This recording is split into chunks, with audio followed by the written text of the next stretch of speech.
সমাগত লোকসভা নিৰ্বাচন আৰু নিৰ্বাচনৰ পাক মুহূৰ্তত দেখিবলৈ পোৱা গৈছে ৰাজ্যৰ বিভিন্ন প্ৰান্তত বাট পথ লৈ এক প্ৰতিবাদী কাৰ্যসূচী। এই মুহূৰ্তত মই উপস্থিত আছো ডংৰা গাঁও পঞ্চায়তৰ অন্তৰ্গত এখন গাঁৱত।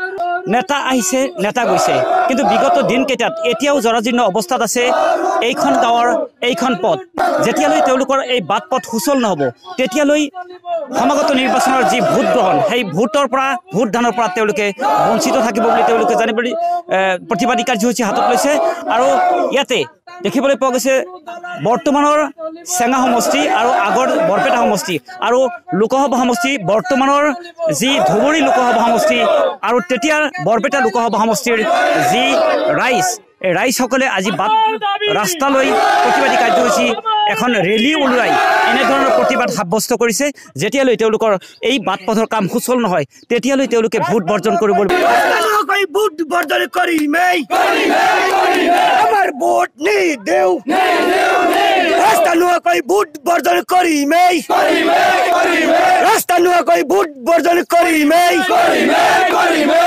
আচলতে আজিৰ এই প্ৰতিবাদী কাৰ্যসূচী আপোনালোকে হাতত লৈছে বিগত বৰপেটা লোকসভাৰ অন্তৰ্গত আপোনালোকৰ আছিল, কিন্তু বৰ্তমান ধুবুৰী লোকসভা সমষ্টিৰ অন্তৰ্গত হৈছে আপোনালোকে, কিন্তু কি কাৰণত আজি এই প্ৰতিবাদী কাৰ্যসূচী আপোনালোকে হাতত লৈছে? আজি পৰাই 30 বছৰ হ'ল আমি যিকোনো দলক আমি ভোট দি আহিছোঁ, কিন্তু কথা হ'ল আমাৰ এইখন ৰাস্তা ৰত্নদ্বীপ কলেজ টু মন্দিয়া পিলিবিলি ৰুট, এই ৰুটত আজিলৈকে আমাৰ ৰাস্তাখিনি হোৱা নাই। স্কুলৰ ল'ৰা ছোৱালী যিবিলাক অহা যোৱা কৰে তেওঁলোকক বাৰিষা কালত গামোচা পিন্ধি এইখন ৰাস্তাৰে পাৰ হৈ তেখেতৰ স্কুলে যাব লগা হয়। গতিকে আমি এইখন ৰাস্তা আমাক লাগে। এতিয়ালৈকে আজি 30 বছৰৰ পৰা যিবিলাক পঞ্চায়ত প্ৰেচিডেণ্টৰ পৰা মন্ত্ৰী মিনিষ্টাৰলৈ যিবিলাক মানুহ গুচি গৈছে, নেতা খেতা গুচি গৈছে, তেওঁলোকে এতিয়ালৈকে আমাৰ এই ৰাস্তাত চকু কিয় নিদিয়ে? গতিকে আজি আমি এই প্ৰতিবাদ সাব্যস্ত কৰিছোঁ যে আমাক এইখন ৰাস্তা লাগিবই। আপোনালোকে ৰাস্তা এতিয়ালৈ হয়তো নিৰ্বাচনৰ সময় চলিছে, যিহেতুকে কোড অফ কণ্ডাক্ট চলিছে, এতিয়া হয়তো কাম কৰা সম্ভৱ নহ'ব। বিগত দিনকেইটাত ৰহিম আহমেদে আপোনালোকৰ বিধায়ক হৈ আছিল আৰু সাংসদ হিচাপে আব্দুল খালেকে কাৰ্যনিৰ্বাহ কৰিছিল। সেইকেইটা দিনত আপোনালোকৰ এতিয়ালৈ তেনেধৰণৰ অৱস্থা হৈ আছে।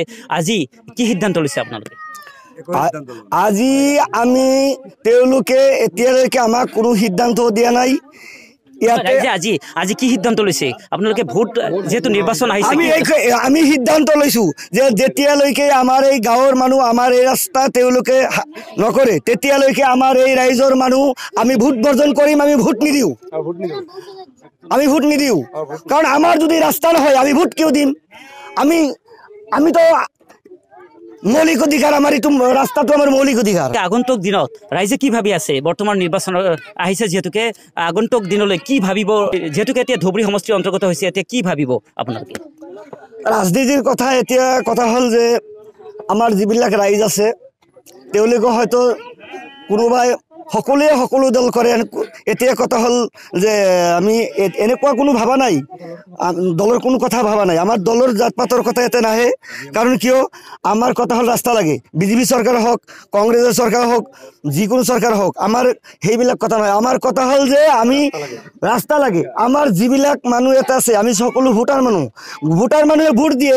গতিকে চৰকাৰ জোৰে নহওক কিয় আমাৰ কথা হ'ল যে ৰাস্তা লাগে। হয়, ধন্যবাদ জনাইছোঁ আপোনাক। আৰু এজন যুৱক আছে, হয়তো আপোনাৰ পৰা জানিম আচলতে কি সিদ্ধান্ত লৈছে আজি?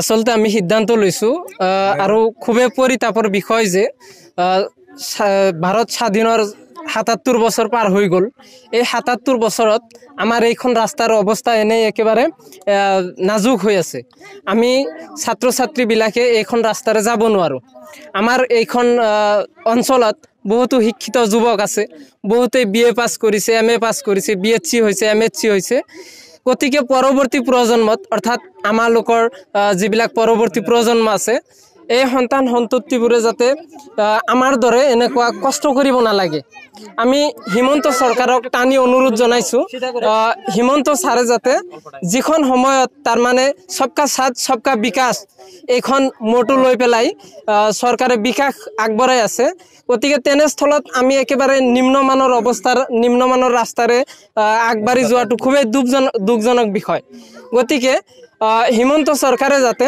আমাৰ বিকাশৰ পিনে অলপ লক্ষ্য দিয়ে আজি আমি বৰপেটা অঞ্চলৰ পৰা 9 কিলোমিটাৰ মান দক্ষিণত এনেকুৱা এটা অঞ্চল আছে বুলি খুবেই লজ্জিত গতিকে হিমন্ত চৰকাৰে আমাক যাতে এই ৰাস্তাখন অতি সোনকালে বহুত ভাল কৰি আৰু ইয়াত ভাঙিছে বানপানী আহিলে ভাঙি যায় গতিকে ইয়াত এটা দলঙৰো প্ৰয়োজন আছে গতিকে দলং আৰু ৰাস্তাৰ কাম একেলগে দিব বুলি আমি আশা কৰিছো আৰু আমাৰ ইয়াতে পঞ্চায়তৰ প্ৰতিনিধিৰ পৰা আৰম্ভ কৰি জিলা পৰ্যায়ত যিবিলাকে মানে MLA হয় MP হয় সেইবিলাকৰ কোনো কাণ হাৰে নাই কেৱল মাত্ৰ হিয়ত মণ্ডল কংগ্ৰেছ আৰু পঞ্চায়ত কংগ্ৰেছৰ এই জাগাখিনিয়ে চিনি পায় গতিকে আমি হিমন্ত চৰকাৰক আৰু এটা কথা টানি অনুৰোধ জনাইছো যাতে হিমন্ত চৰকাৰে বৰপেটা ডিস্ট্ৰিক্টৰ DRDO অফিসত অতি সোনকালে তদন্তৰ ব্যৱস্থা কৰে আমাৰ এই ৰাস্তাৰ কাম কাজ আমি দেখা পাওঁ হৈয়ে থাকে কিন্তু মানে এটা বা দুটা ট্ৰেক্টৰ মান মাটি পেলাই দিয়াৰ পিছত আৰু ৰাস্তাৰ কামে নহয় গতিকে অতি সোনকালে কথাখিনি পোহৰলৈ আনিব লাগে কিয় আমাৰ ৰাস্তাৰ কাম ইমান পিছ পৰি আছে হয় ধন্যবাদ জনাইছোঁ আপোনাক এতিয়া স্থানীয় ৰাইজে সিদ্ধান্ত লৈছে যে যেতিয়ালৈ এই বাটপথৰ কাম সুচল নহ'ব তেতিয়ালৈ তেওঁলোকে আগন্তুক যি লোকসভা নিৰ্বাচনৰ ভোট গ্ৰহণ আছে তাৰ পৰা তেওঁলোকে বঞ্চিত থাকিব এতিয়া পৰৱৰ্তী সময়ত কেনেধৰণৰ চৰকাৰ বিচাৰে সেই কথালৈ তেওঁলোকে এতিয়ালৈ সিদ্ধান্ত গ্ৰহণ কৰিব পৰা নাই যিহেতুকে উন্নয়ন হোৱা নাই উন্নয়নৰ ফালে তেওঁলোকে সেই সিদ্ধান্ত ল'ব গতিকে প্ৰথমতে তেওঁলোকে নিজৰ বাটপথ সুচল কৰাৰ বাবে অসম চৰকাৰক অনুৰোধ জনাইছে ডক্টৰ হিমন্ত বিশ্ব শৰ্মাক অনুৰোধ জনাইছে যেতিয়ালৈকে এই বাটপথৰ ৰাস্তা ঘাট সুচল নহ'ব আৰু সুচল হোৱাৰ পাছতহে তেওঁলোকে সিদ্ধান্ত ল'ব যে আচলতে ভোট কাক দিব